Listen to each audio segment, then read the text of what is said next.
Hello, everybody. This is Blake coming to you live from Las Vegas with episode 2 of the Community Hour with special guest Jeffrey Roe. So, just if you haven't already, be sure to get a copy of the Accidental Community Manager with Adrian. I'll have him on the show here in December, I guess.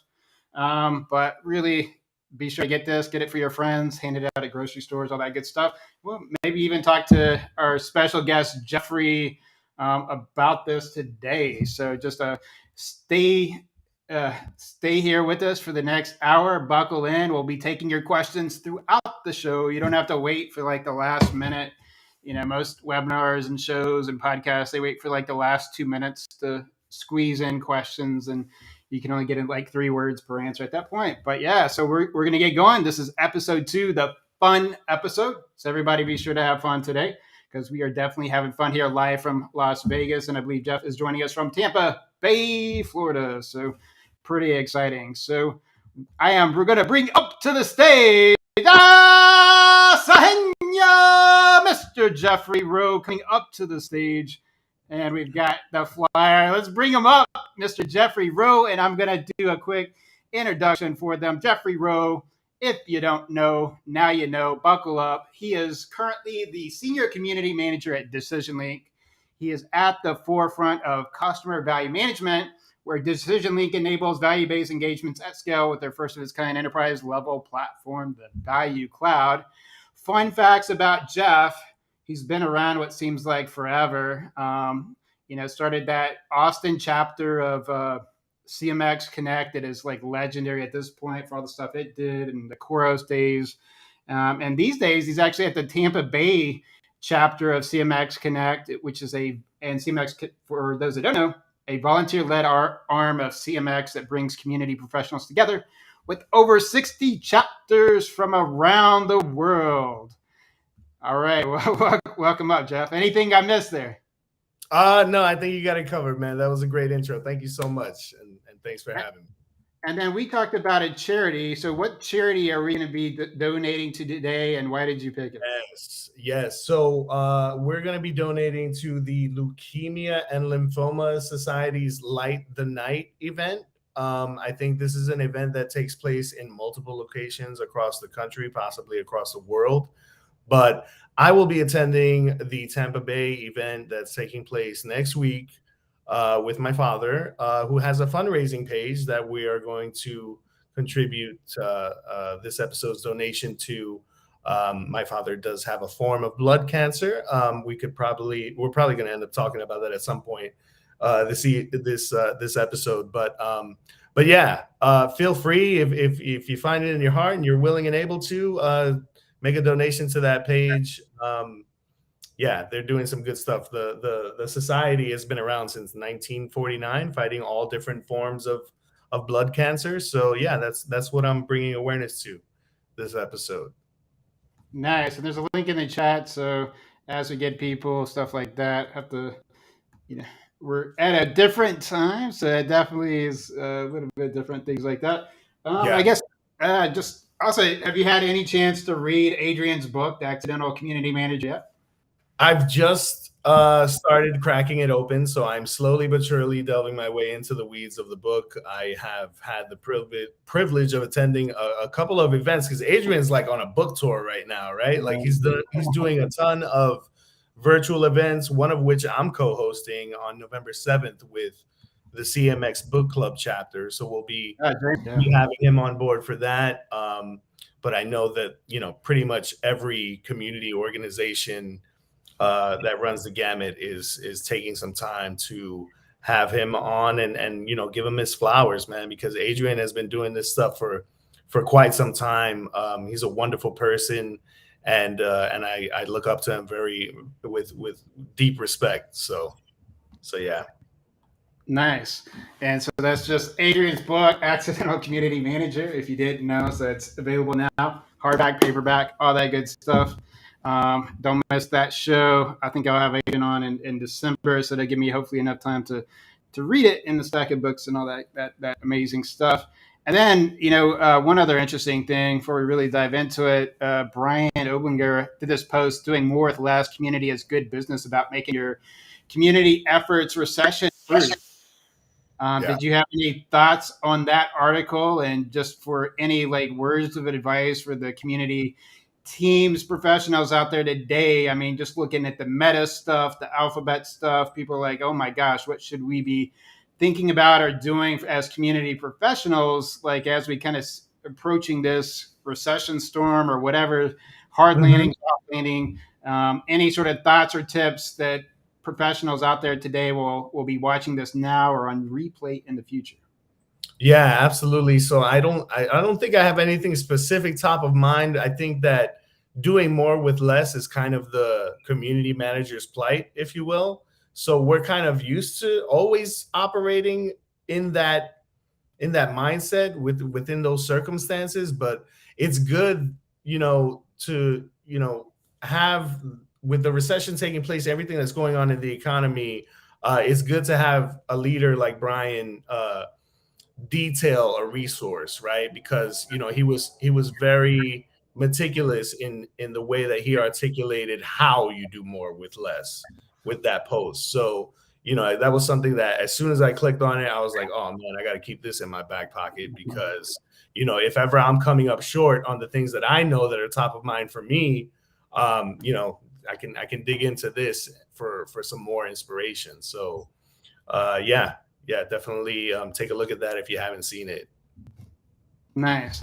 And then just kind of for on our question front, kind of since it is the fun episode, I was going to put Hi, the. Deb. Are we See, at Deb. We got Deb in the chat. okay. I got too much stuff open as always. It's Deb, the Deb. Yes, I gotta get the Deb sent me the thing. I gotta get her a calendar, so I get her calendar booked so I can have her on November 15th. So I gotta do that right after this show. Yeah. Um, and then we were just gonna say like one interesting story you always get like that water cooler talk. Talking to community professionals is about kind of fun community stories or crazy community stories or say what community stories, silly, outrageous things like that. Do you have any like kind of, and since we are in the fun episode, do you have any sort of crazy or fun community tales that you're willing to share with us today? Yeah, I think I have one that's definitely crazy. I'm not sure how fun it is. This is uh, probably not the funnest experience in terms of community, but I recently had a discussion with a few folks that I'm sure Jeff Abu and Yuri. We had a session on Grazidi Interactive's Community Refocus Summit, right? And we had this session that we were talking about sort of predictions for the future in terms of community, and talking about Web3 and crypto and stuff like that. And which, of course, I don't know a whole lot about. But my one of my contributions to that session and that conversation was about this. I saw this Vice documentary, and they were talking about the earn to play model, and this game called Axie Infinity, which is like a mobile game that was used very heavily internationally, specifically in the Philippines. And folks were utilizing the play to earn model to generate additional sources of income, supplement their main sources of income. I think some folks might have even used it as a main source of income. But the community that was built around this game became massive. Um, and the company ended up getting hacked and lost something like over $600 million or something like that. Uh, and bringing it back to community, and as we think about how to safeguard our members, especially in an instance like that where you're dealing with unregulated markets, like that's a community crisis if I've ever heard of one. So that's definitely a crazy story that I've become familiar with recently. But I mean, aside from that, there's a number of other stories during my time at Koros that were not necessarily crazy, but definitely wow moments where you really see community members coming together to help one another.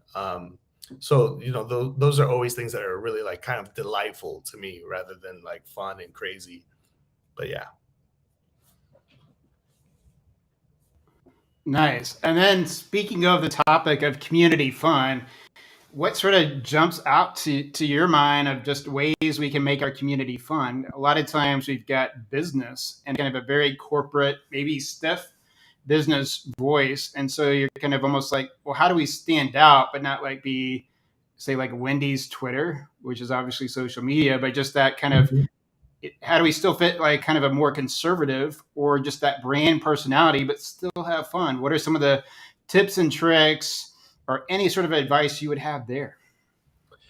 I would say just show up as yourself. I think that's a lesson that took me some time to actually really appreciate and embrace, because you know operating in community, being operating in a business environment, it's almost like trying to fit a square peg into a circle.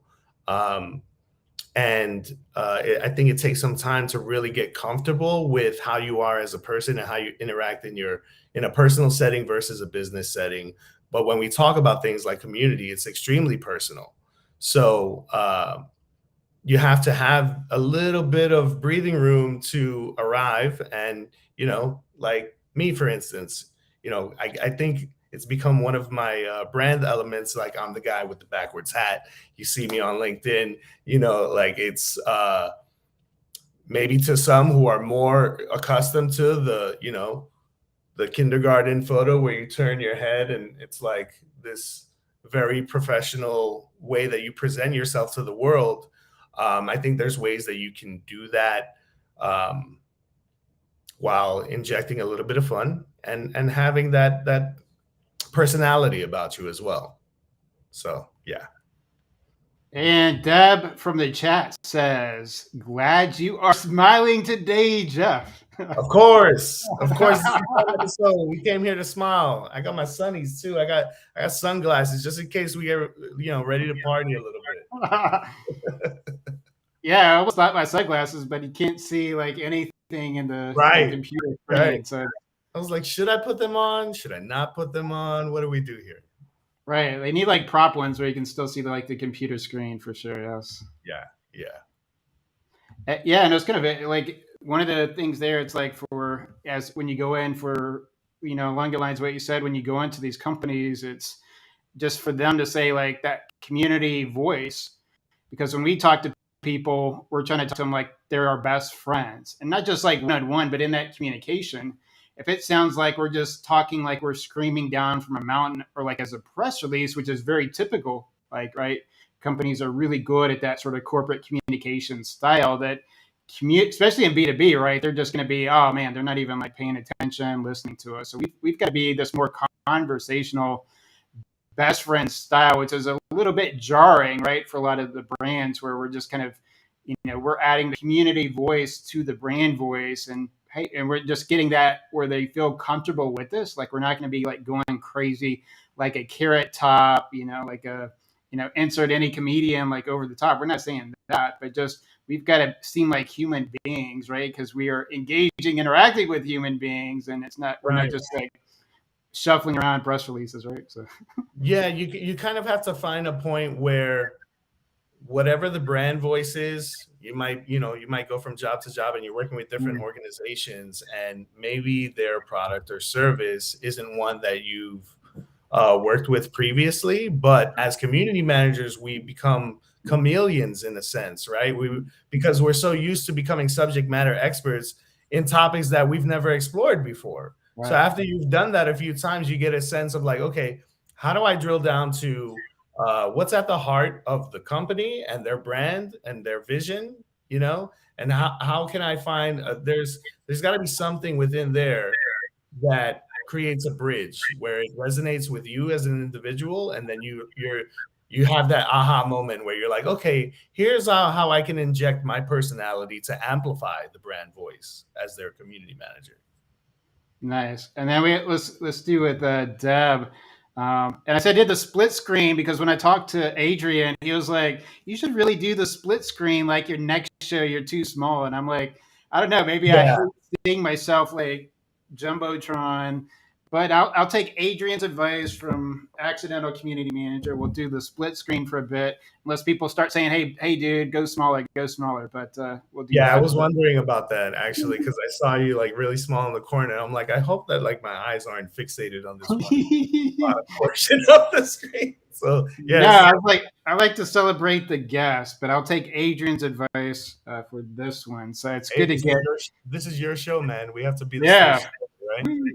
Ah, nice. We get some crazy spam coming in. So let me block this spammer. That's always fun. Wow. The byproduct of Oh hosting from Vegas, right? Like my goodness. Sin City. Yes. All right. All right.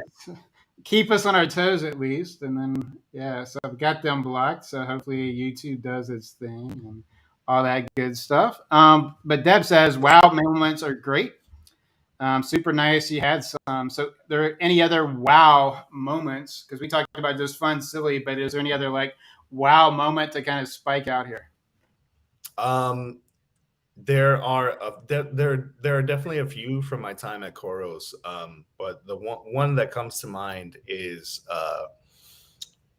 I used to do a lot of community management work for Facebook, which is now, of course, Meta, and one of the platforms we worked on several projects for them, but one of them was Facebook Watch, right, which is Facebook's like foray into streaming television. So a number of shows under that umbrella, and one of the shows is this reality show called Returning the Favor, featuring a guy by the name of Mike Rowe. There's no relation there whatsoever, but he previously hosted a show called, I believe it was called Dirty Jobs, that was all about, you know, getting into the day in the life of like blue collar workers and stuff like that. So this show, Returning the Favor, was all about identifying people that he referred to as do-gooders across the nation. And he would identify these people, go and visit them under the guise of like, oh, we're just, you know, a local news reporting team doing a spotlight on, you know, a valuable member of the local community who's doing great things out of the kindness of their heart. And meanwhile, him and his team are working behind the scenes to do this grand gesture. Like a lot of these folks are working in the nonprofit space. So long story short, there was this one, he ends up crafting this big donation to whoever it is, whichever do-gooder it is. At the end of the episode, it's this big reveal, and it's like, oh, we weren't really a local news station. We're, you know, Mike Rowe and Returning the Favor, and we're here to give back to you in the same way that you've given to your community. So one of the episodes was about this young lady who has an organization called Girls Build, and the organization is all about bringing young ladies together around the ages between maybe like 8 to 10 and having them, hosting them for like a summer camp session where they get together and they're taught how to do craftsmanship work, you know, so building things, fixing things, a lot of the work that some folks might consider to be traditional work for men, right? But you know, in teaching them these skills, they're also teaching them about women empowerment and things like that. So the donation that Mike Rowe and the Returning the Favor production team gifted to this young lady was an entire school bus filled with brand new equipment, brand new tools, all of these things that are going to help her to, you know, increase the reach of the work that she's doing. So after that show aired, it became publicized in the local news, and I guess folks, some bad actors in the world became aware of it, and they found the bus that was gifted to Girls Build, and they robbed the bus. So they completely looted the bus, and we ended up finding out about that through the Facebook group that we were managing, the community for the show that we were managing. You know, folks would pop into that group and make suggestions about who should be the next do-gooder to be spotlighted and things like that. So as soon as this happened to Girls Build, we were immediately notified, and we were able to escalate that to the production team at Returning the Favor, and they were able to gift another donation, the same, like pretty much exactly what they got. They were able to replace everything. And the fact that we were there as the community management team for that, and we were able to escalate it in a lightning speed kind of way. I mean, this stuff happened within hours. So they were extremely grateful for that. And it was definitely a wow moment where you see folks coming together and gathering around community, both online and in person. Yeah, it makes sense. And a lot of times for community teams, we're on the front lines, and it doesn't always make sense. Customers could have, CSM, sales, all these people, account managers, and then a lot of times you just see that it's actually the community team or someone on it that they'll go to first, right? And Right. generally there, they'll say, "Hey, you're like the first or one of the only people that actually listens to me." So it's like just that power of listening is like so amazing, and then just the power to be at the front lines. And it's not an easy job because we're trying to like solution that like really quick. So that's a amazing story. And Deb says, "What? That's horrible."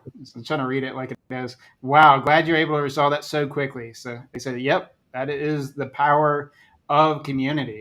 Definitely agree. I'm so happy Deb's here today. That makes me. I That's the know. Yeah. Like, hey, anybody watching?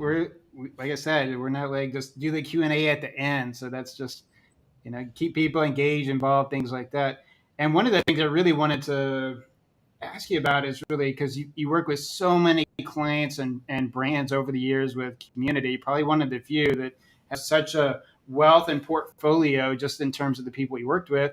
And for a lot of us, we talk about what works all the time, but it's also good. Like, what are some of the common mistakes you see with teams building communities? And that can be like in any different stage from about to launch, just launched, or advanced. Was there some common things you saw as mistakes?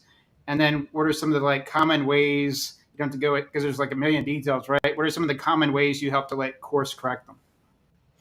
Yeah. So I think probably the thing that I hear and read and or see about the most is community teams that try to do too much at once, where it's like you have to kind of rein yourself in and say, okay, what are the things that we can do uh, as quickly and within reason as possible. So it's like being able to prioritize the order and operations of how you're executing your community strategy is something that I feel like I see a lot. But if I'm bringing it to my own personal experience, I would say that um, my last two dives into community ventures into community work have really revolved around getting a community up and running from scratch. So a lot of folks who are in the industry and know the way that the order of operations works with this regard is that it's a slow burn, right? And getting a community up and running, of course you're going to select your platform, you're going to do all of the work to do the site build and stuff like that. But when it comes to actually getting the tires kicking on building out your content and engagement strategy, we all begin with a soft launch, right? So identifying and reaching out to a small group of your most positively engaged, trusted members, reaching out to them to say, hey, we're getting ready to launch a community. We've done some really good work on it so far, and we hope that you like what you'll have to see by joining and participating if that's what you choose to do. But we'd like to get you in there and know that this is not perfect yet, but we're sort of reaching out to you to become one of our founding members and help inform and test and develop this community thing that we're getting ready to embark on.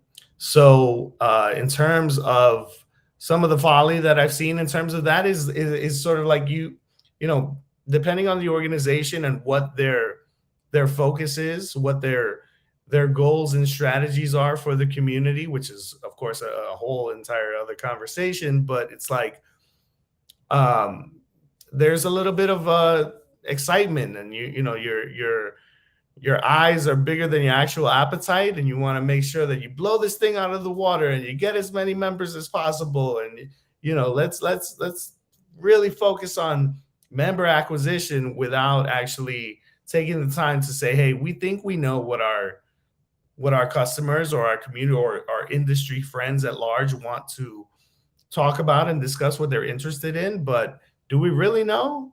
Like, let's take the time to find that out and to validate it, and take our community, which is essentially a product that you're working on, and develop that proof of concept.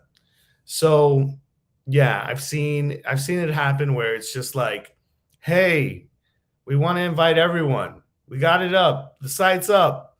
It's not perfect, but we're going to invite, I don't know, over 7,000 people, and just send them an email blast that says, hey, we got a community, come and join it. And I think a lot of folks end up finding out the hard way that it's not Field of Dreams. I mean, this is, these are things that we know as community managers. So yeah. Nice. And we will now pause for Jeffrey Roe to sing the Miley Cyrus song "Wrecking Ball." Over to you, Jeffrey. Oh no. Like, everybody's like, whoa, is this really out? No. It's kind of interesting your point. It's like I usually see teams on that priority because you get a list, and then it's like a lot of teams not necessarily prioritize. They may not have like that project management experience. So a lot of teams that have like a dedicated PM project manager tend to do better there, right? Because when you come into the world, that project management skill you have to add to it. Some cases you just get like blessed when you have other people to help keep everybody prioritized, integrated, and all that stuff. And sometimes you don't even have that luxury, and then you just have to remember to like turn on that project management. Wait, that light. Oh, I need to like PM my own stuff. I can't do like 20 items and treat them all like they're like a P1, L1, big stuff. And so, yeah, so that's just like amazing advice for what Jeffrey said right there. If you are just getting started, go back, re-listen to that, share it with your teams because there's like some absolute gold in that.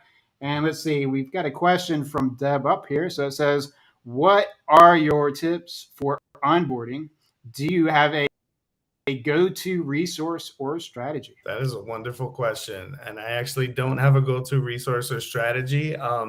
I know of some. I've kind of delved into some onboarding, some soft launch resources that are out there, but I'm in the process of building that out currently, and I think that at the core of it, it really comes down to one-to-one communication. Because if you're thinking about, even on a smaller scale, inviting a group of 25 to 50 people to get involved with your community, you're not going to be able to schedule office hours or a focus group session around everyone's schedule. So that might not be the most constructive way to go about it either, because you, as the community manager, you want to get to know your members individually, at least before you approach the stage where you're able to scale. So spend as much of that time getting to know your members and what it is that you're attempting to achieve as an organization, and aligning that with their pain points and their challenges, so that way you create this mutual exchange where it's not just, we're like, oh yeah, we've got a whole bunch of soft launch members, go fill our community with content. No, you should be doing some of that work too, right?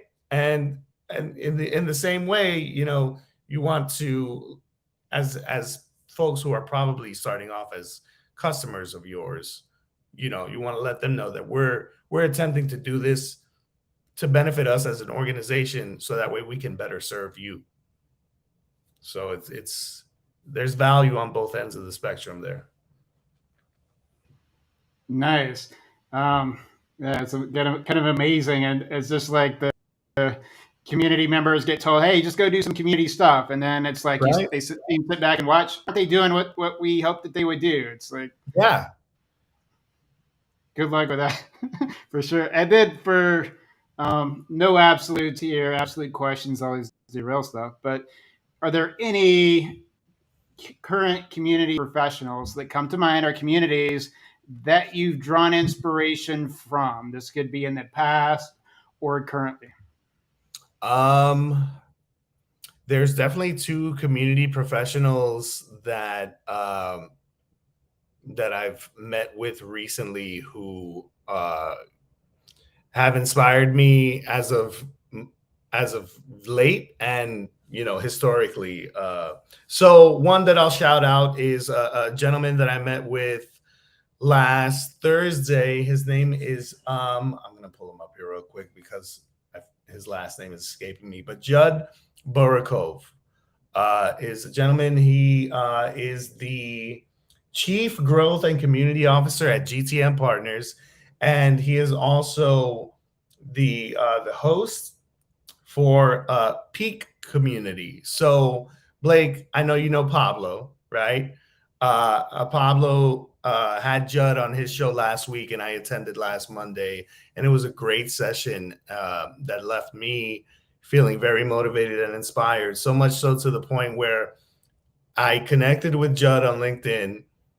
He slid into my DMs and was like, "Hey, I got some community professionals to throw your way." And I was like, "Wow, just saw you on Pablo's show. You were awesome."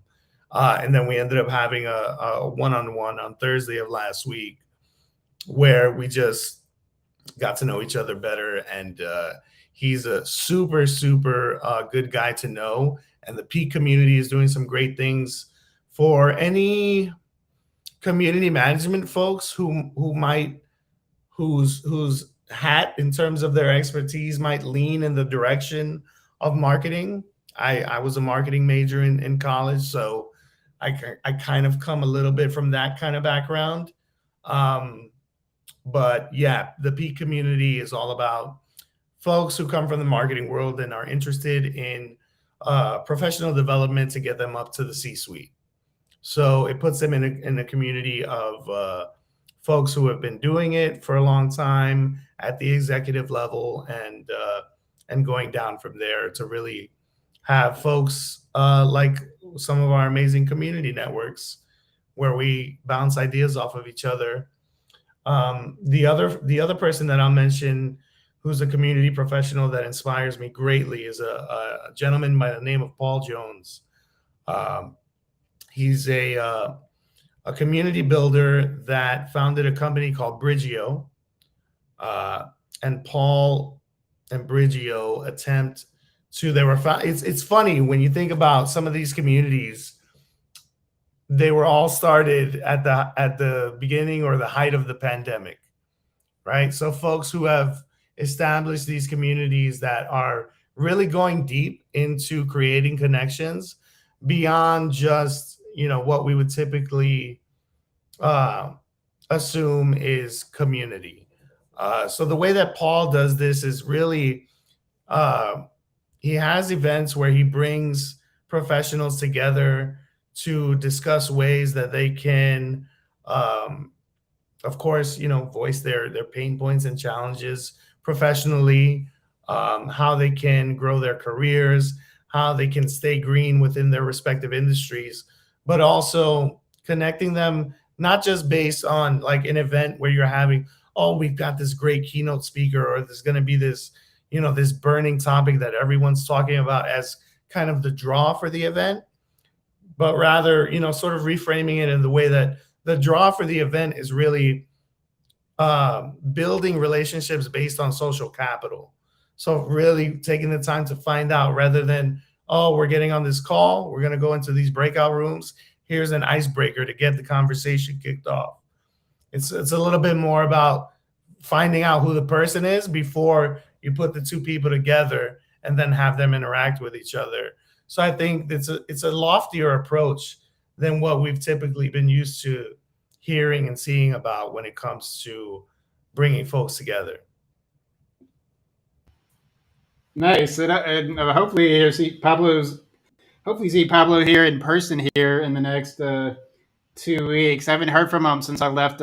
Since I sang the Circle of Life as the Circle of Content. Sent an audio singing of that to him, but I don't know. But we'll see how that goes. And one interesting point you brought up is and we were going to talk about it later, but it is a skill for community teams talking to executives, right, and doing executive presentations. And Mhm. so for me, in my experience, like especially at big companies, when you're talking to their communicators, their admins, the other stuff, they'll usually say, "Hey, like leave all the marketing lingo behind." Right. So like Yeah. usually for a community, we orbit the customer success team, marketing, other stuff. And so our every other word, because we may be too like marketing and stuff like that, which is like completely different on the execs, or like, how does this, what's the ROI? How does this move my business forward? Things like that. And then a lot of times, like you're trying to get those slides down to 3 slides. But even in my experience, especially at big companies, you may still only get 30 seconds or 2 minutes because everybody's like competing. Like if it's a field of 100 yards, everybody's competing for every second. So everybody's trying to get up there and extend it as long as possible, either to get funding or just to do that beating of the drum and stuff like that.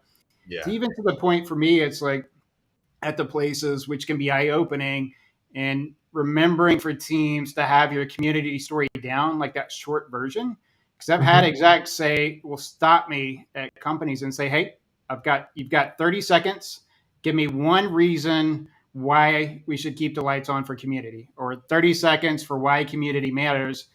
And it's like go. And of course that's not like a full 30 seconds, and you've got to be ready to be like, if that happens to me, what is my exact version of why the community matters and all that stuff. But for executives who may not always be as human capital, human being focused, right, it can be Mhm. more business and sales and things like that.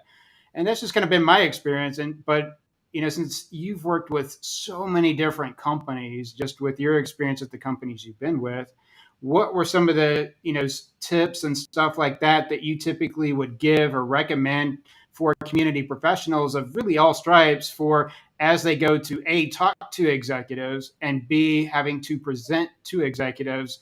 And we Yeah. know how critical this is, because that may only happen like once or twice a year, or once a quarter. So what are some of the things that Jeffrey Roe would say for community professionals talking or presenting to executives? Mhm.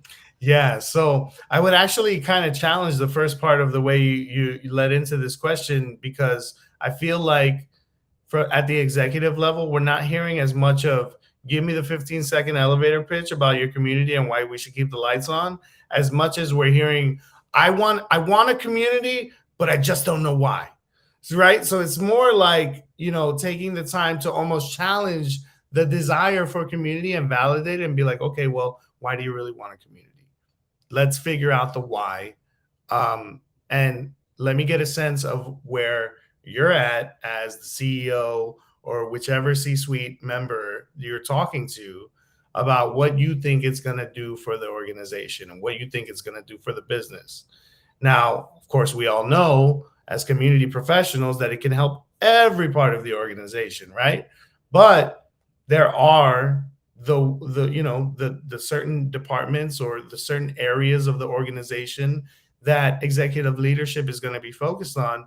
So it's really about drilling down into that, and then not only uncovering, okay, which direction do I want to go in, whether it's customer success or marketing, but uh, what are the inevitable, because you're going to uncover the organizational sort of culture, communication obstacles, internal breakdowns, fragmented communication, operational stuff that you as a community manager are going to be like, oh, okay, how do I fix that?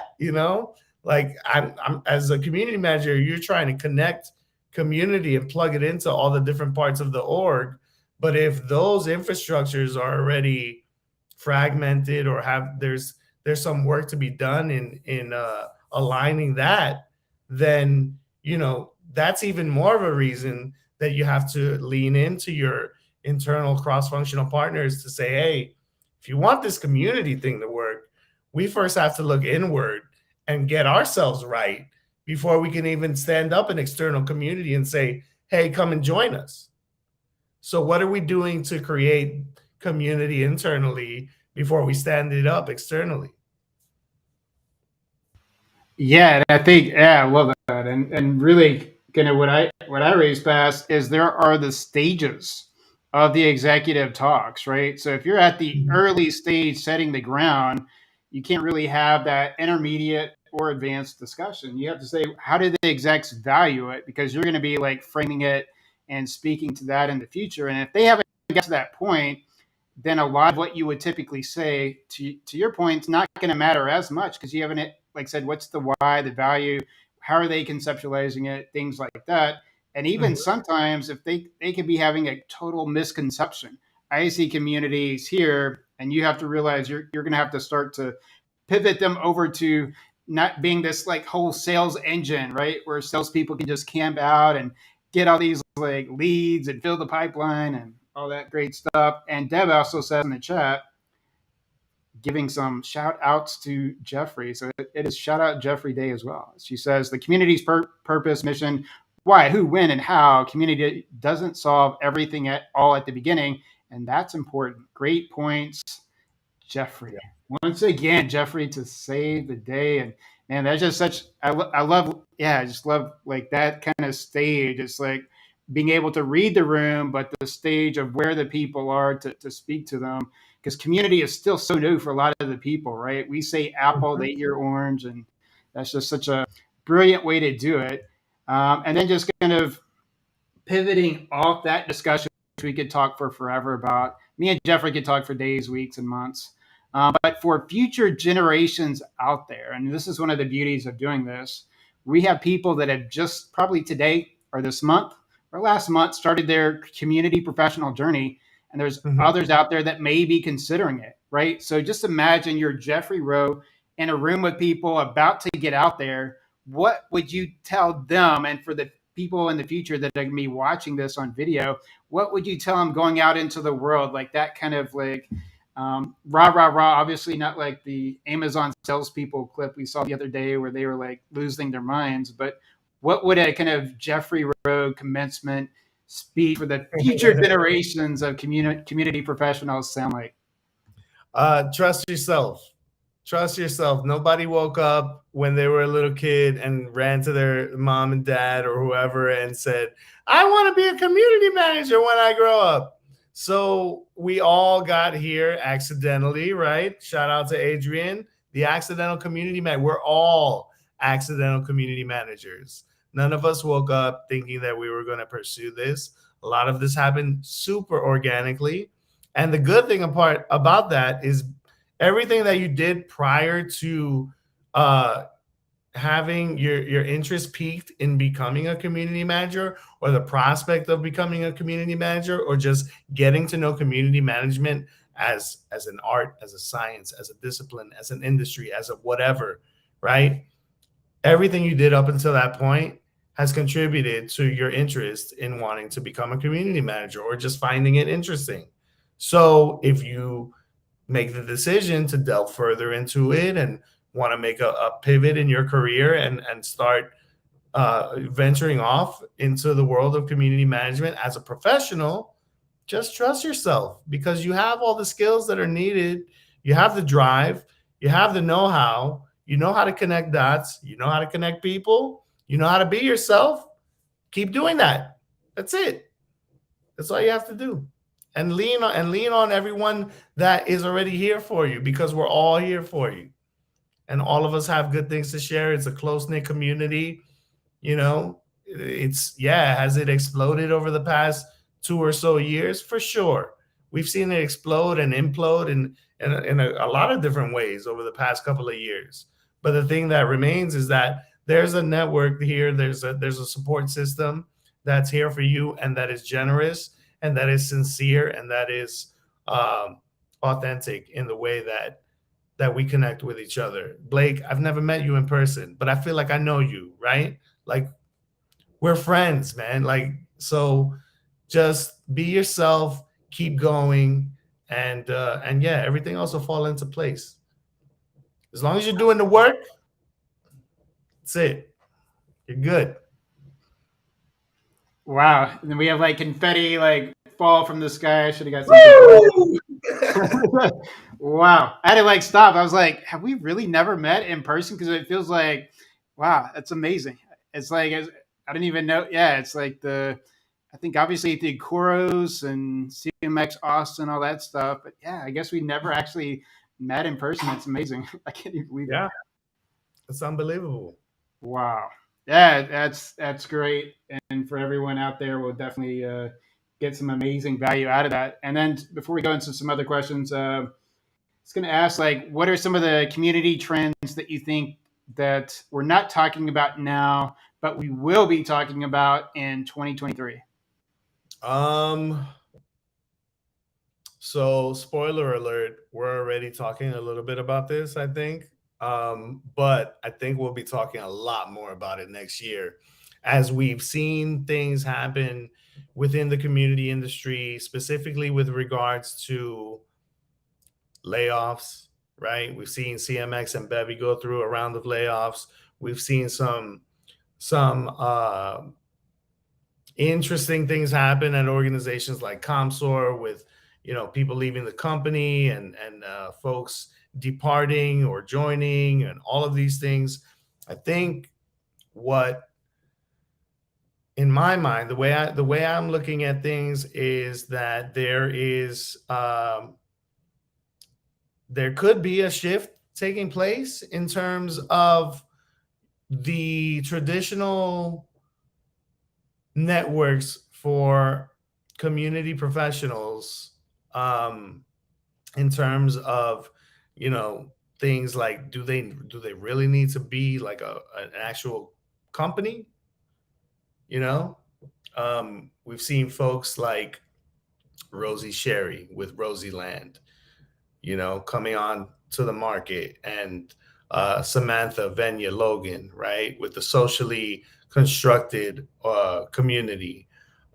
Deb Shell, who's here with us, starting out with the Finding Calm podcast, and now she's transitioned. She's writing a book right now. I think there's a couple of things we're noticing about that. Not only does it have to be a big company that we're looking at in terms of our networks and who we're looking towards as folks that are going to inform and help us and give us. Of course, we're still going to look to those leaders, right? But I think that was the first. We're going to start to see the next iteration of that in terms of community professionals like you and myself, and folks like Deb, like Samantha, like Rosie, who are uh, women led, right? We I think you and we're both sensitive dudes. We both can admit with confidence that women are running the show in terms of the business world. If you don't know that, now you know.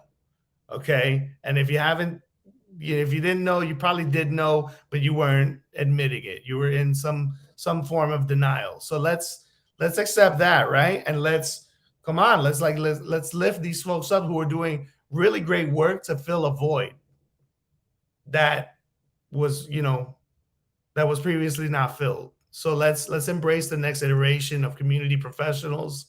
Let's embrace the next iteration of community leaders who are going to be leading their own organizations, whether it's a company or whether it's just a community that's badass and that everybody wants to be a part of. Because what I think is happening here, at the same time that we have women-led community organizations, we also have an elevation of thought that's taking place. Because yes, there's an art to a science to community building, but have we really leaned into the art of it? I think in a lot of ways we're still looking at it from a hugely business perspective, because we want to take that circle and fit it into the square peg, or vice versa, where it's like, let's just be ourselves and show up as ourselves for the community, and let's see how the business world adapts to us. So I think, yeah, let's lean into these loftier ways of thinking, and let's lean into the ways that we can approach things from an artful way, because I think that it's that art is tied to life, right? There's that saying, when life imitates art or vice versa. So, in the same way, let's make it human. Let's keep it human. Yeah, yeah. It's like the community becomes indispensable, and there's not always like they all play by those same kind of rules. The sort of the rule breakers, the trailblazers, where it's just like they write their own rules. The community becomes its own thing. Business is a part of it, but it's just Mhm. it goes from like that sort of level 10 of community to a movement, and it's almost Right. like something that goes viral. And even with the best and brightest, whether it's me, you, it doesn't. You can always get any one community, just whatever it is, to that level where it's just a complete movement. It's like it's more than just a business. And to your point, you're having to do things beyond business centric. There's a lot of other things, the arts, the other stuff that you're blending into it, and other people are also bringing to the table where you've just served it up, where those opportunities of art can actually exist for community members to receive or initiate and create. So I just love Yeah. that. And I don't know if I'm ready for 2023 myself, but it feels like it's going to be a bumpy year for sure. Um, Yeah. and then and then some other, just kind of diving into the some of the other questions. So, what was life like growing up in New York? I think Oh you my grew up in the New gosh. York area. Any sort of Wow. like, yeah, Um, Growing up in New York City was cool. I was actually born in New York, but I was raised in a town called Jersey City, which is right across the Hudson River. So, still consider myself a native New Yorker. Um, Growing up in Jersey City, I mean, it's so close to New York that you could literally hop on a train and be in Manhattan in 10 minutes. So, anyone who's been there or hasn't been there, please check it out. Um, but it was fast. It was fast growing up. I definitely think that I matured um, at a more rapid rate than most folks, or anyone who just grew up outside of the a city urban kind of area, so it was fast, and I loved it for a long time. I loved it for a long time, but I also spent a lot of time in parts of central Jersey with my immediate family, with my aunt. I mean, my grand. So it was like growing up. I had my grandmother who was still in New York. I had my aunt who was in central Jersey, and then my mom and my dad were in the middle. So it was like I grew up in the middle between the fast-paced life and the slowed down life, and I grew an appreciation for both. So when it came time for me to actually figure out, well, what kind of environment do I want for myself? I wanted that. I wanted a little bit of the fun stuff and the fast-paced life, and a little bit of the quiet, the time home to yourself. And I think that that's where I've ultimately landed here in St. Pete. I did spend a few years in Austin, Texas, and that was fun too.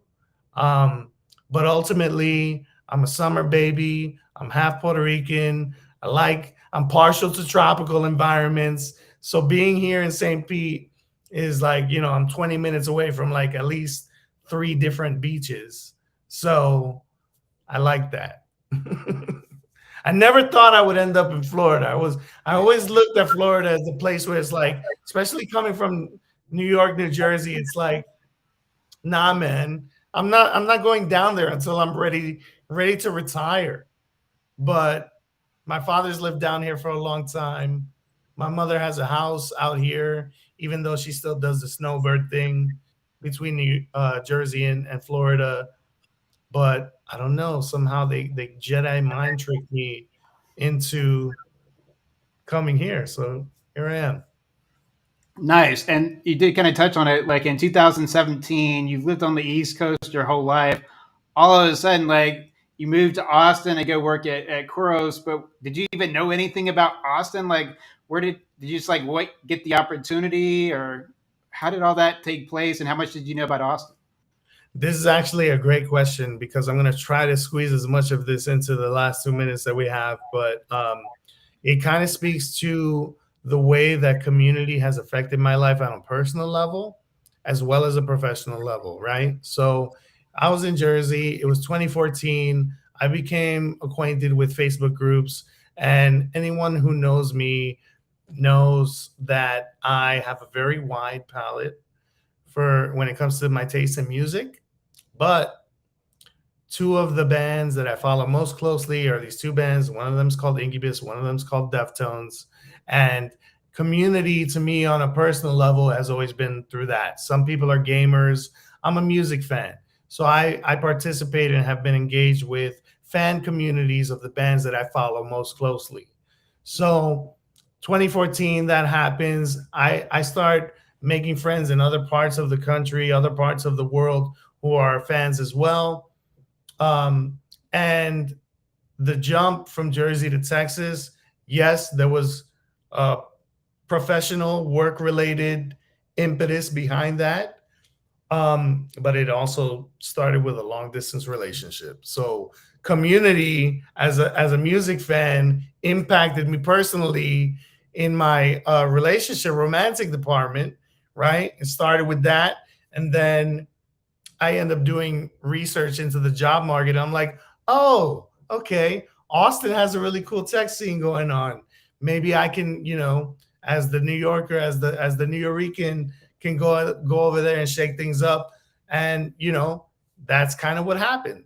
It's it was a good move for me career wise. I had the privilege and the honor and the opportunity to work with a great company like Koros. Um, and during that time is when I became a CMX host, which was something that happened very organically as well. I didn't seek out to become a CMX host. I went from being an attendee at an event because I've always been the kind of individual who was very keen on networking. So I went from attending an event to being asked to be a speaker at a following event to then being, hey, do you want to be the new host? So it snowballed, and now here I am in Florida, still doing it. So the personal and professional community journeys were interwoven for me. Nice, and it's amazing. Like the CMX Connect Austin is one of these like legendary in person community meetups that people still talk about. Like its heyday, it was like the Roaring Twenties or something.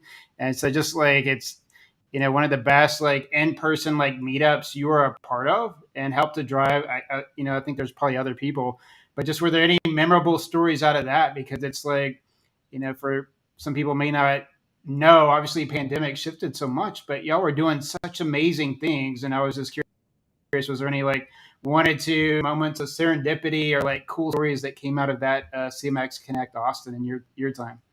Yeah. So the fact that it happened very organically was, it impacted me as someone who had never done event planning before, was completely new to it, and kind of just went by the seat of my pants and did things very off the cuff, at least in the beginning. I think I take a much more strategic approach these days. But when I first started out, I was just like, okay, what am I going to pick for a topic for an event? And it was kind of just like I was regurgitating the things that I was learning at the time instead of making it about the community members and about what they're interested in exploring. So that was one of the first lessons that I learned. And once I started following that, it became kind of a marriage of the two, because you want it to be interesting for yourself as well, especially as someone who's operating in a volunteer capacity, planning in-person events with zero budget. It's difficult. So, I also made an effort to have a marriage of the two worlds. And I think the most successful events that I had in Austin had to do with when I was able to do that successfully. So we had a few, I want to say like 2, 3 events that were really impactful for me that I always remember and recall to this day. There was one that we had that was a personal branding session with a young lady who's still out in Austin doing her thing. She used to go by ATX Concert Queen on Instagram, and now she's like official concert queen just globally. And this young lady, her name is Clarissa Cardenas, and she goes to pretty much every concert that you could possibly think of way more than I go to. Um, and I brought her in as a guest for one of the events to say, how can we talk about community and also talk about personal branding? So that was a cool event. There was another event. It was during that time as an Austin host where I met Paul Jones and got a sense of, like, I got together with Paul and the way his approach is to community building. And then also we did an event. It was myself, Paul, and a life coach who got together to create very purposeful one-on-one interactions. Because when you go into these breakout rooms, it's got to be a little bit more than just an icebreaker. So that was a cool one too. I also met a person. Her name's Kyle Zamchak, and she has an organization called Listenly that connects you with folks who are certified listeners, folks who are not necessarily therapists in the traditional sense, but folks who are going to be there as a shoulder to lean on to listen to you and practice the art of active listening with regards to folks venting their personal and professional frustrations with the world. So had a few good high level impact events during my time at Austin. While we did the events with Kyle, we went from in person to virtual, and we kept it that way for a little while to the end of 2020. And then I made my way over here to Florida, and now we've kicked off Tampa Bay. We kicked it off last month. We had our second event last Thursday, and it was great. We had a great turnout, and I'm looking forward to the next one and continuing to figure out ways to satisfy my community while also doing things that are going to help keep me learning and keep me growing as a community professional.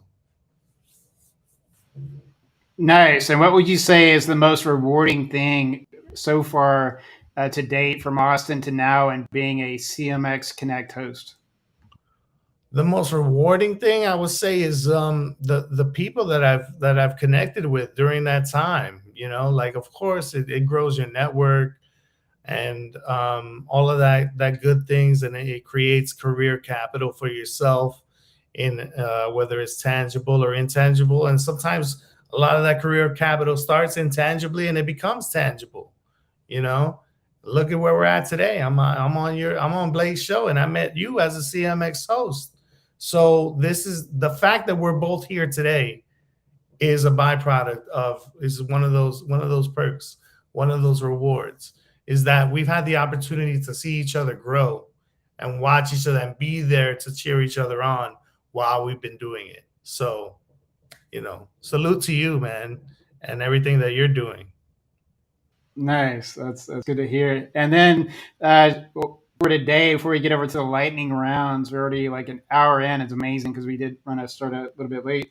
So tell us a little bit about what you're doing today over at DecisionLink and kind of what you're up to, any successes, things like that you have out there.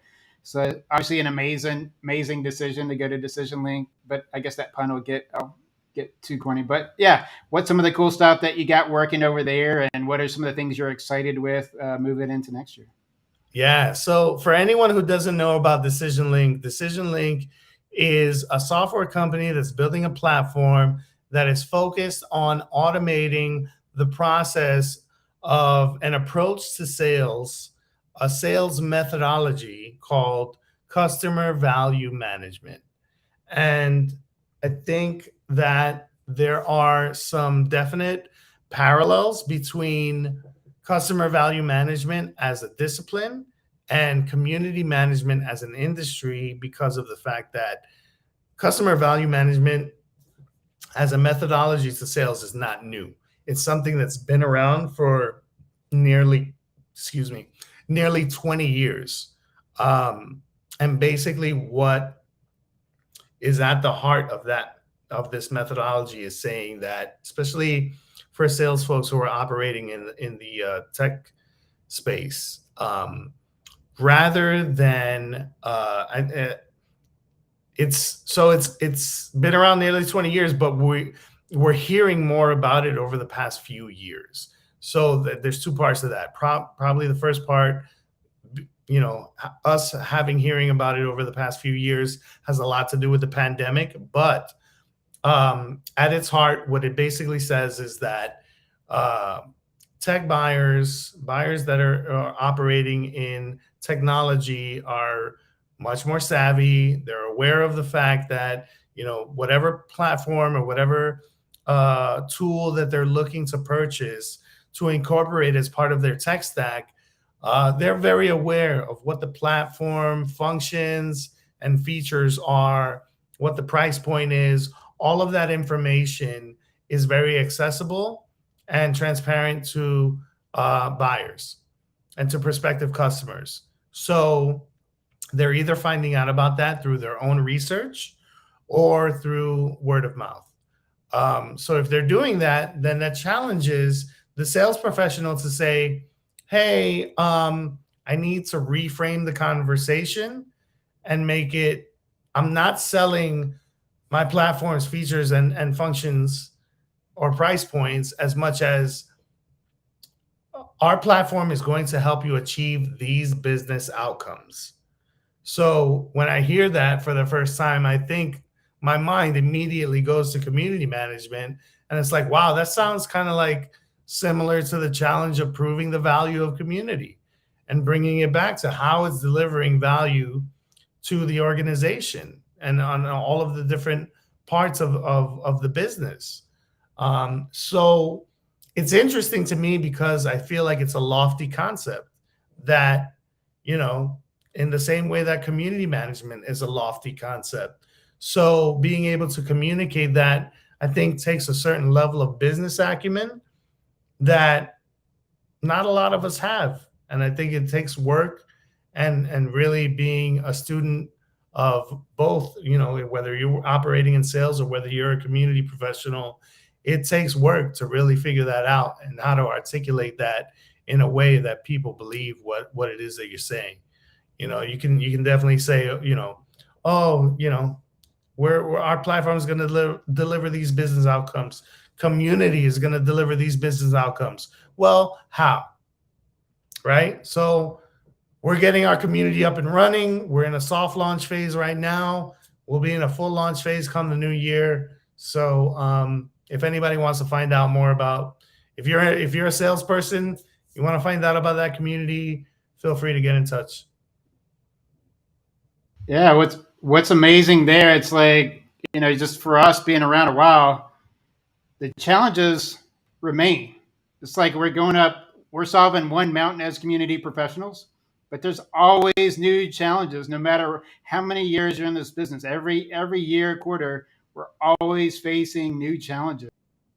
So it's like you're not like shying away from anything. You're like there's some inherent challenges here and going in, and it's just amazing. It's like that's just like woo. That's some fired up stuff there. Like not just picking somewhere you can just walk in. Oh, this is going to be like a piece of cake. So that's pretty exciting. Decision Link. And as we wrap up, we've got some lightning round questions here today, so it doesn't have to be too quick, but uh, we'll switch in that to here. We are on episode 2, season 2 of the Community Hour with Jeffrey Roe, who's just started over at Decision Link, and he's gone from CMX Connect Austin, which is in Texas. I assume everybody out there knows where Austin is, over to the Tampa Bay area. I just say Tampa Bay because I can never remember the place. There's so many. It's like Texas. There's so many cities in Texas you can't even remember. So many cities in Florida. But what is it? St. Pete's? Yeah, so it's kind of similar to the way that you were operating when you were in North Carolina, right? It's like there's the area from geographically speaking is a little bit widespread, and there's no, even though Tampa is the major city in the Tampa Bay area, of course, otherwise why would they call it Tampa Bay? Tampa Bay, the big cities in the area are Tampa, St. Petersburg, and Clearwater.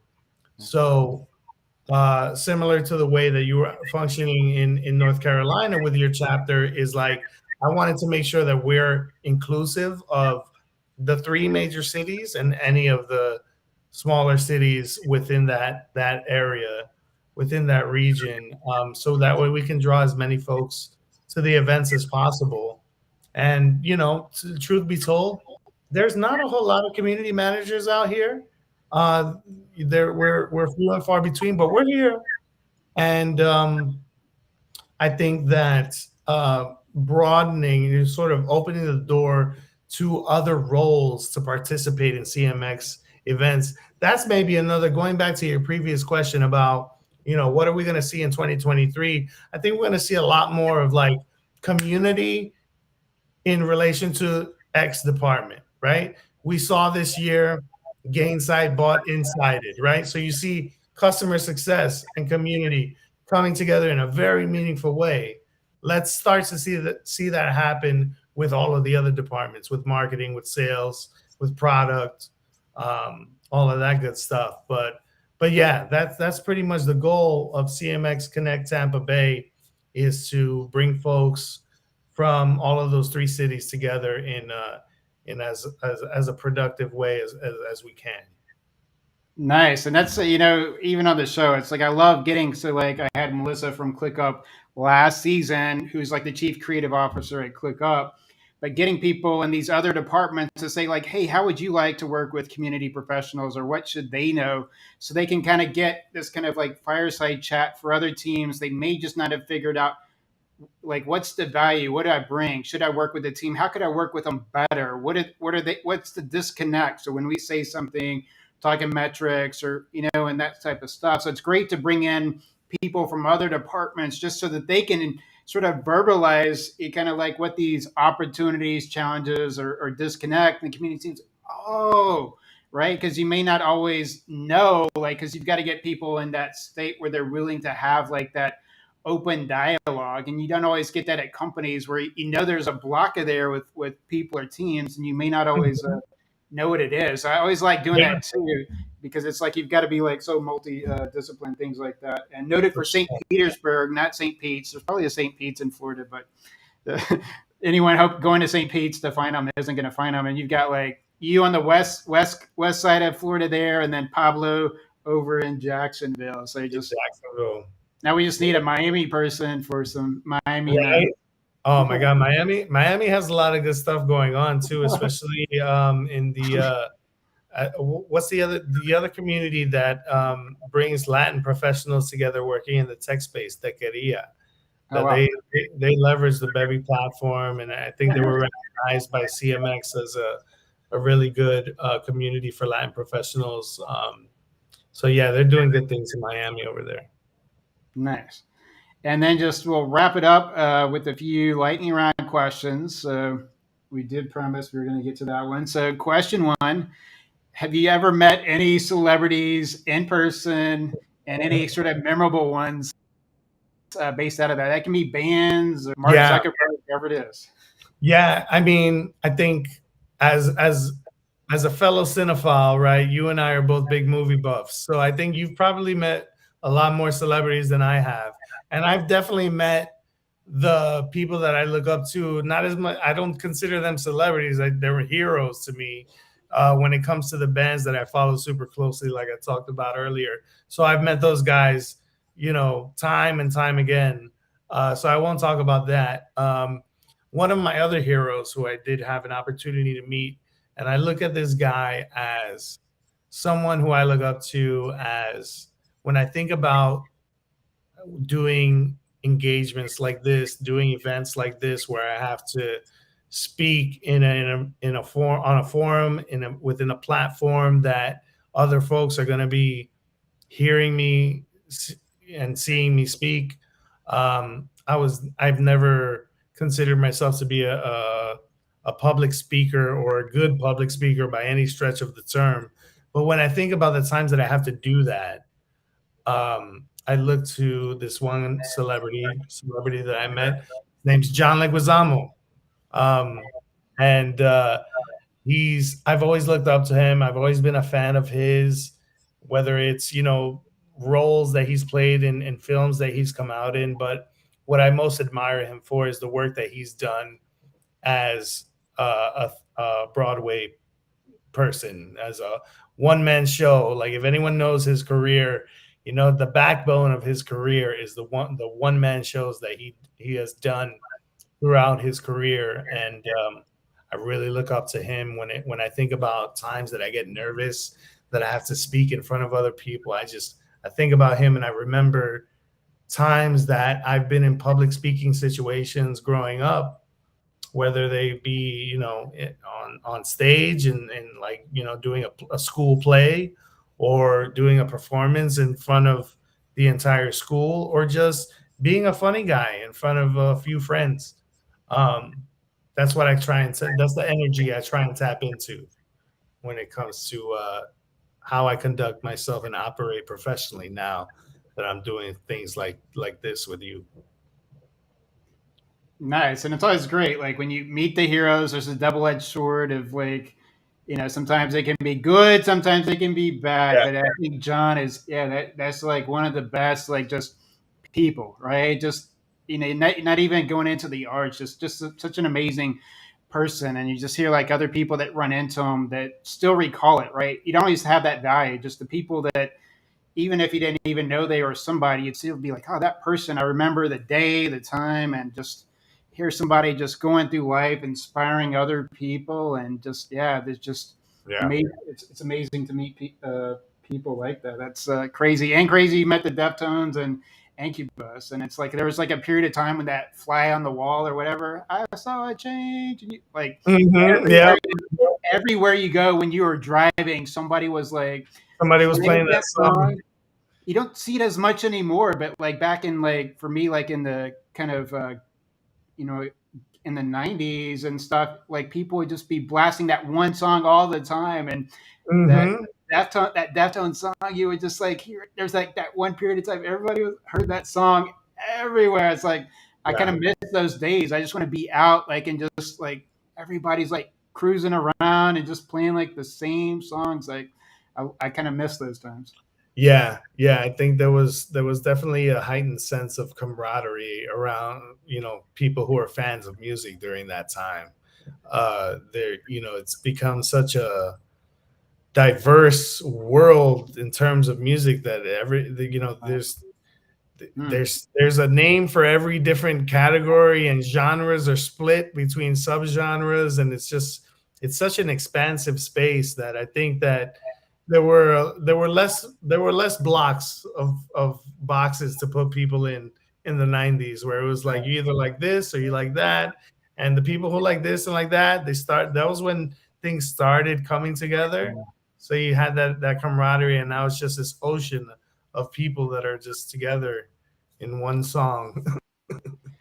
Yeah, I think I just mostly these days it's like Harry Styles "As It Was" or the Sushi Yes, Restaurant song that yes. I hear, and not always the people you expect, like blasting it out. And I always remember, like in the karaoke rooms with that Deftone song, the host going in would be like, because people are trying to hit the high notes that typically don't hit high notes, so you'd Uh-huh. always see they're trying to like balance like the beer, and they're like, oh no, and so Yikes. it's like that.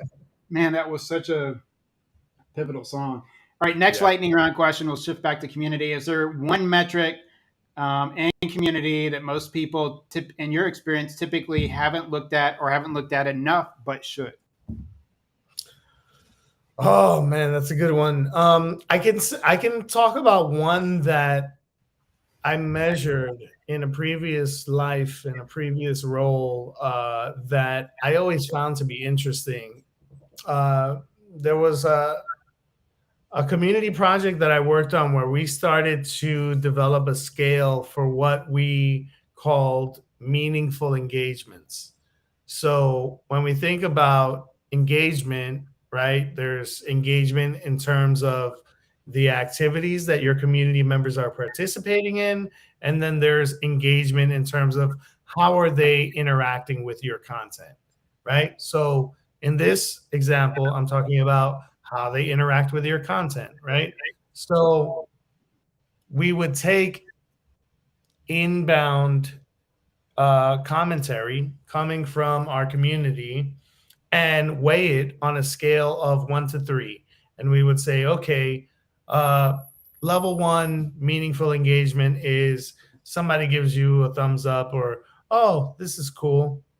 Something that is very light and surface level, that doesn't really have a whole lot of potential for you to respond to or engage further with, right?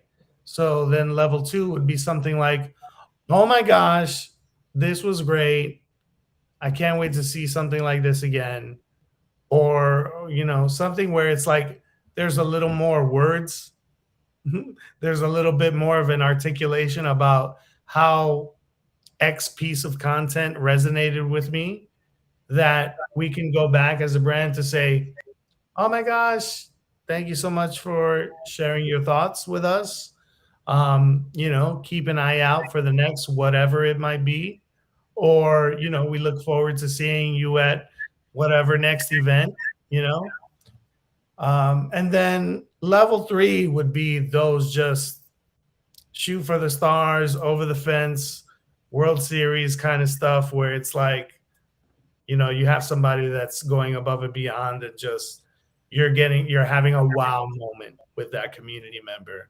So much so to the point where you're able to go back and forth and create a thread of conversation. So we try to weigh interactions or engagements in that way, and creating a scale for that said, okay, this is level one, level two, level three. Yeah, like an engagement scale. That's like brilliant because it's like it's like the seasoned veterans, we realize like not all engagement is engagement. So there's a lot of noise, and yeah, that scale is pretty amazing. Yeah, it's an amazing, yeah, it kind of blows my mind there, but love that. I love where your brain's at. And the last question, and for lightning round, and put it in also have an arts question. So are there any bands, songs, TV shows, or movies that we don't have on our radar, but that we should? So this is like if Jeff had like a weekly column, like here's the cool band, shows, or movies that maybe you don't know, but now you know.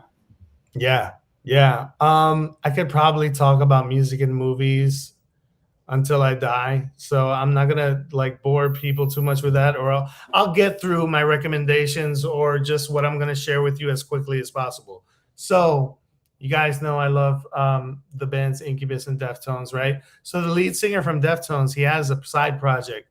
It's called Crosses. I actually have a tattoo of the band on my wrist. You can see it's these three crosses, right? And that's actually, that's not a religious thing. That's actually the name of the band. And the actual name of the band is stylized in that way. I mean, of course, if you look them up on a music platform, you have to type in the word.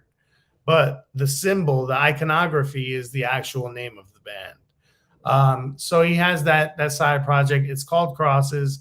They're dropping a new song tonight at midnight. So I'll probably be staying up late tonight to listen to that like 10 times in a row on repeat.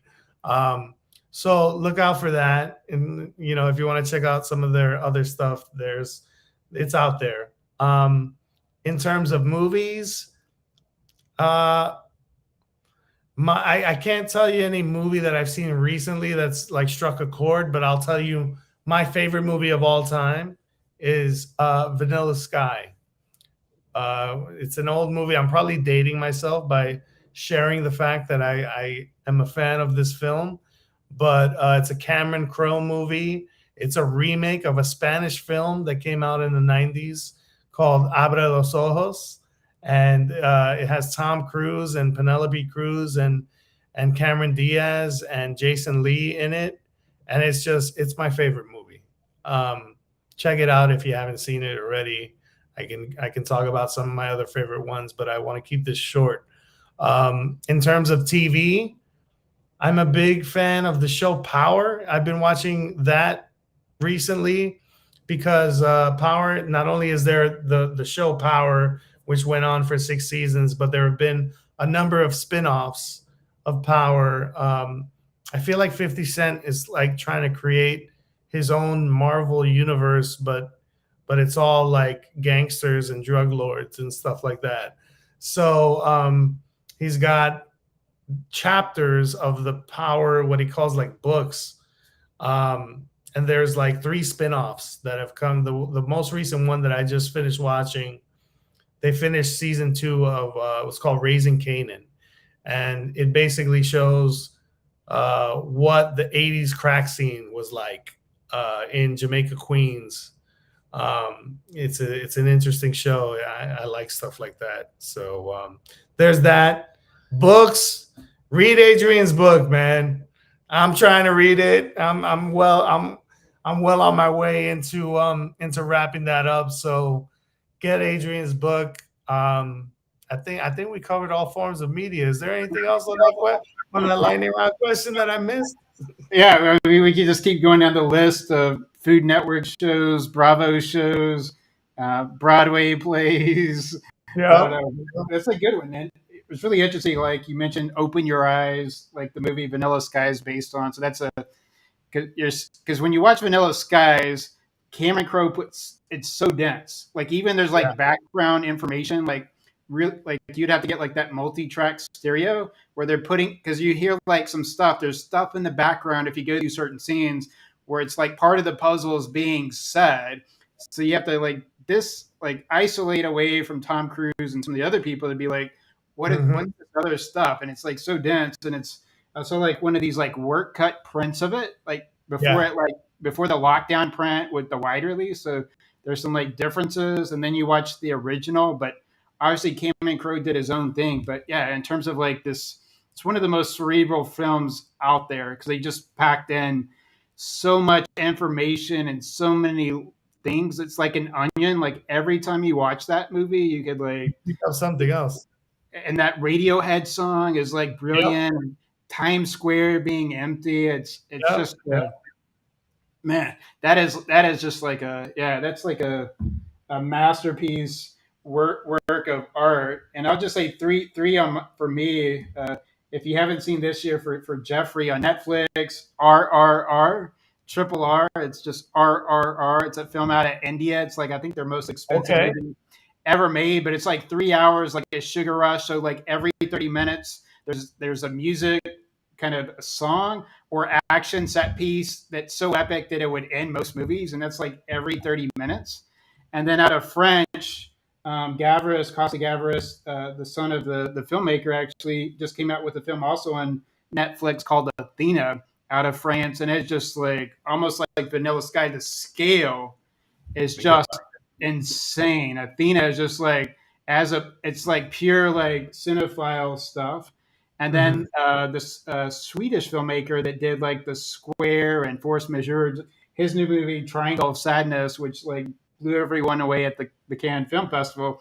It's actually starting to come out in art house theaters starting this weekend, and it's supposed to be just absolutely insane. So I'm looking forward to it. So those are like it for me. But yeah, we've covered so much ground and way over an hour. So it's like that. This is like You're where we would gonna have have to you're gonna hammers. have to rename the show the Community Hour and a Half now.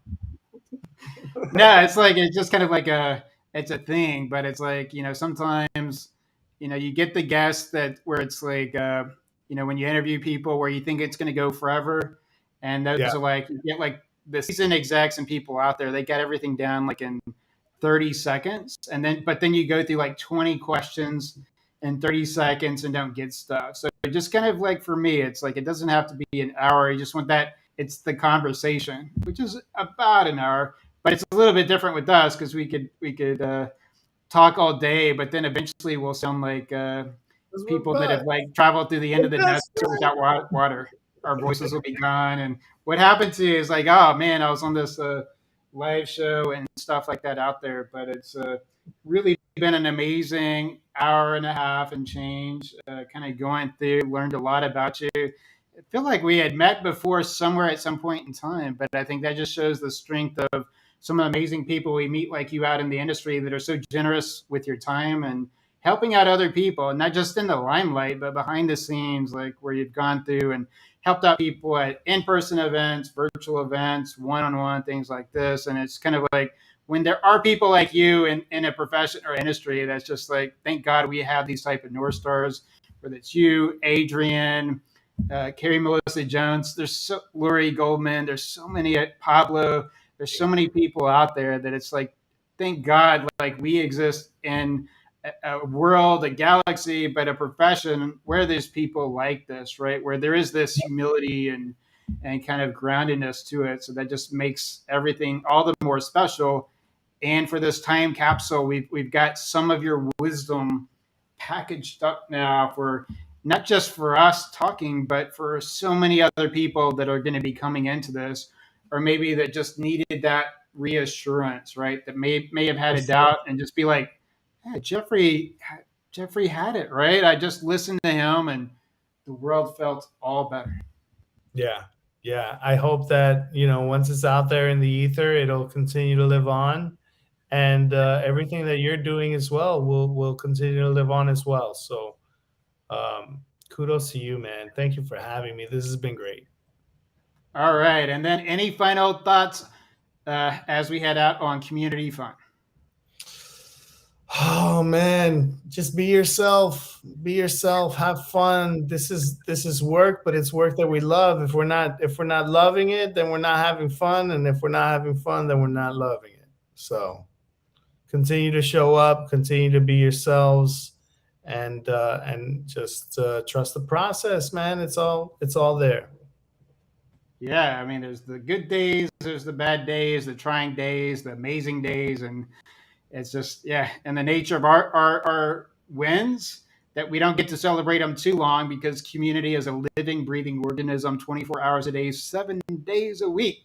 So, but still find time out like on your small big wins to for me create a ritual of fun, like Yep. put some meaning into it. Just that even if you don't have any other coworkers, like woo, we just hit a milestone of this. Not everybody's going to throw that confetti, but just for me, it's like maybe a special drink, special bottle of whiskey, maybe go out and do some karaoke. But and it's weird in America. It's like for so many of us, we don't rituals is like what ritual? What's that stuff? That's like where we get the family together for Thanksgiving. We don't get it, but it's like when you do have these wins, just make sure because like with social media, it feels like it's destroying like people's confidence and all that sort of stuff of just like Yeah. where it's almost like the unsure type thing. But yeah, just like I just love like to tell people to celebrate your small wins, create rituals on your small and your big wins. Yeah. Whether it's 30 seconds, maybe it's just rocking out to a song and all that stuff. But it's yeah. And then if all else fails, reach out to Jeffrey Roe on LinkedIn. Don't show up to his house or throw a pizza on top of his house, but you can definitely go to his Tampa Bay chapter. And there's so many people like them. You can just reach out to, and we are here to listen too, right? It's not just about that stuff, that active listening, as you mentioned. But yeah, so wrapping up the show, episode 2, season 2, from Las Vegas, and Jeffrey in the Florida, which is almost like its own country, like Texas. So it's kind of like you've gotten away from Texas, but now you've replaced Texas with ocean and beaches and tropics and rain area. 20 minutes. Yeah. The fun stuff. Always staying moist. That's how you got to keep it. Live in the moment. All right. So that's Blake here from Las Vegas, entertainment capital of the world, and Jeffrey from the Jeffrey capital of the world, St. Petersburg, Tampa Bay. He's got an event coming up with Adrian. We'll be sure to put a link to it. Always around on the circuit, things like that. But have a great rest of your Thursday, October 27th, and stay in touch, stay connected with all of us. And to all the people watching this at a future date, just look us up. Hopefully we're still on LinkedIn and not all on TikTok by the time you watch this. Yeah, exactly. Thanks for tuning in, everyone. And thank you, Blake.